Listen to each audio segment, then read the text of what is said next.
Chapter 6 class 10 मधुर मधुर मेरे दीपक जल। ये इसके कवित्री कौन है आप लोगों को मालूम होना चाहिए। तो ये कवित्री है इसके महादेवी वर्मा। महादेवी वर्मा ने अपने जीवन में काफ़ी दुखों का सामना किया और रंग कुरूप होने के कारण इनके पति से इनका संयोग वियोग में बदल गया। तब ये बहुत दुखी हो गई, व्यथित हो गई, लेकिन ज्ञानी थी। ये अपने आप को संभालते हुए अपने जीवन को सुख के पथ पर अग्रसर करने के लिए इन्होंने कविता के माध्यम से अपने विचार को प्रस्तुत की है। यहाँ देखिए, आप देख रहे हैं कि यह एक आध्यात्मिक कविता है। मधुर मधुर मेरे दीपक जल। कवित्री ने अपने आस्था रूपी दीपक को हर परिस्थिति में जलते हुए रखना चाहती है ताकि उनके हृदय रूपी मंदिर में आस्था का दीपक जलता रहे और अपने प्रियतम का पथ आलोकित करता रहे। और इस कविता के माध्यम से वह यह बताना चाहती है कि मनुष्य को कभी भी संशय और आशंकाओं के बीच अपने जीवन को नहीं पालना चाहिए, उससे बाहर निकलना चाहिए और सतत प्रयास से ही जीवन में प्रकाश पुंज मिल जाती है। संसार में लोभ और तृष्णा में फंसे हुए लोग उससे बाहर निकलने में उसको बहुत कठिनाई होती है, लेकिन जब तक ये लोभ और तृष्णा से लोग बाहर निकल करके बाहर नहीं आते हैं तब तक जीवन में सुख मिलना कठिन होता है। अब इस कविता को देखिए। मधुर मधुर मेरे दीपक जल, युग युग प्रतिदिन प्रतिपल प्रतिक्षण, प्रियतम का पथ आलोकित कर, प्रियतम का पथ आलोकित कर, सौरभ फैला विपुल धूप बन, मृदुल मोम सा धूल रे मृदु तन, दे प्रकाश का सिंधु अपरमित, तेरे जीवन का अनुगल गल, पुलक पुलक मेरे दीपक जल। अपने अंतरात्मा की आवाज़ को कविता के माध्यम से इन्होंने प्रस्तुत किया है। आस्था का बहुत मार्मिक चित्र इन्होंने प्रस्तुत किया है और हृदय में व्याप्त अज्ञानता अंधविश्वास रूपी अंधकार को दूर करने की ये बात कह रही है।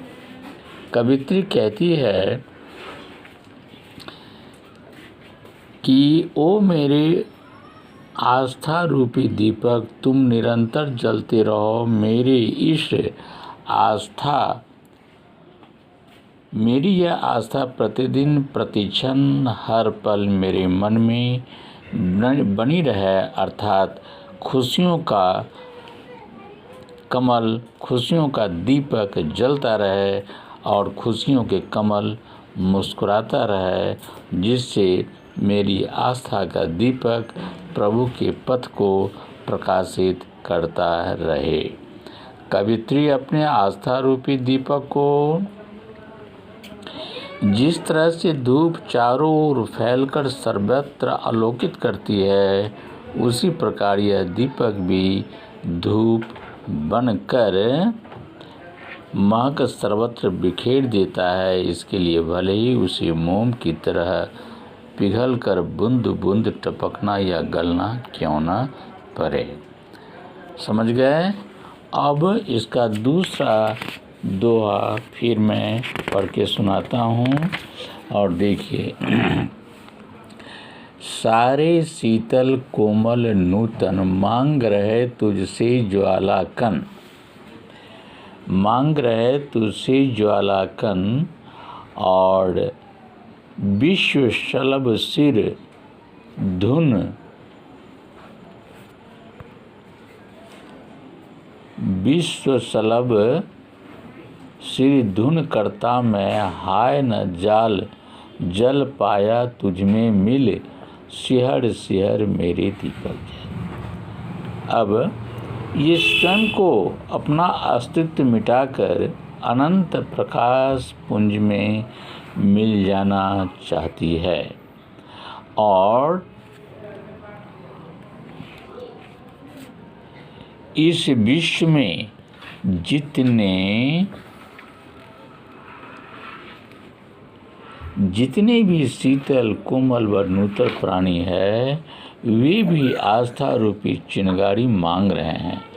प्रभु के प्रति आस्था की ज्योति जला रहे हैं और तत्पर हैं कि कहीं यह ज्योति बुझ न जाए, इसके लिए सतत वह अपने को तैयार रखती है। वे भी अपने हृदय में आस्था रूपी दीपक प्रज्वलित करना चाहती है। कवित्री मनुष्य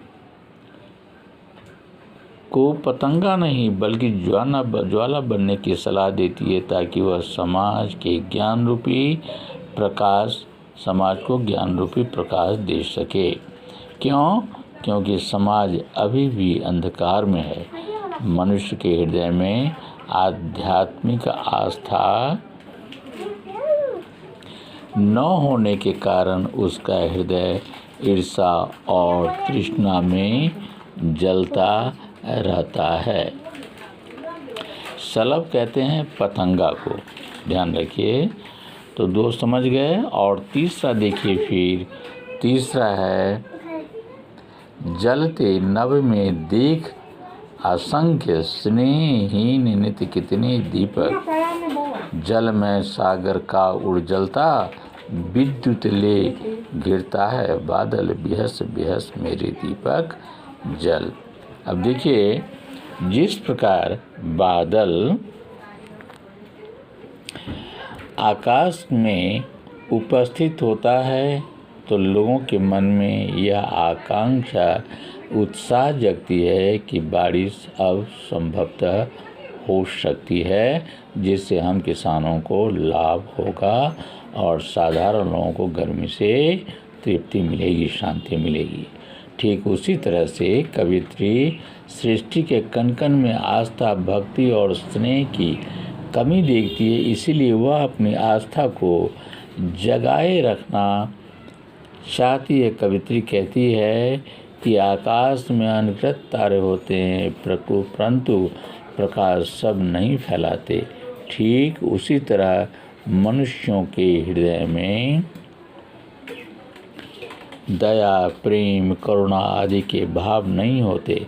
सागर में भी जल ही जल है, वहाँ सांसारिक समृद्धि भरपूर है, किंतु हृदय में आध्यात्मिक आस्था न होने के कारण प्राणियों का चित्त ईर्षा और तृष्णा में जलता रहता है। बादल चकाचौंध करने वाली विद्युत के कारण घिरे होते हैं।